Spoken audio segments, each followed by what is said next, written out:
ఈరోజు ఇంత పెద్ద హిట్ ఇచ్చిన మా నిర్మాత కె రాధామోహన్ గారికి, నెక్కంటి సీతార్ గారికి జీతాంతో రుణపడి ఉంటాను. అలాగే సత్యసాయి ఆర్ట్స్ లో అతను ఎప్పుడు మళ్ళీ కత్తోటి మళ్ళీ సినిమా చేద్దామంటే ఇమీడియట్లీ కూడా నేను చేయడానికి నేను కానీ మా అబ్బాయి కానీ రెడీగా ఉన్నాం. ఎందుకంటే ఇంత ప్యాషనబుల్ గా సినిమా చేయాలంటే నిజంగా కథలో ఇంతమంది మీరు ఫైనాన్స్ చేస్తారా లేకపోతే అది కూడా ఆయన చేసుకోవాలా?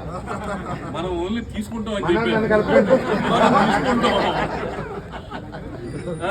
ఇంతమంది సక్సెస్ ఇచ్చిన రాధామోహన్ గారికి thank you very much.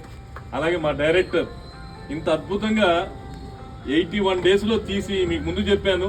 Success meet మళ్ళీ ఉంది, సక్సెస్ మీట్ లో ఇంకా చెప్పాలి. ఇంత మంచి సినిమాని మాకు తీసిపెట్టిన డైరెక్టర్ విజయ్కి, కనకమేళ విజయ్కి, బ్రహ్మకళ్ళకి, మా హీరోలు నారా రోహిత్, మంచు మనోజ్, సాయి శ్రీనివాస్కి నా ప్రత్యేక అభినందనలు చెప్తూ ఇంత మంచి సినిమా నిర్మించిన రాధామోహన్ గారికి, నెక్కంటి శ్రీధర్కి థ్యాంక్స్ చెప్తాను. Thank you.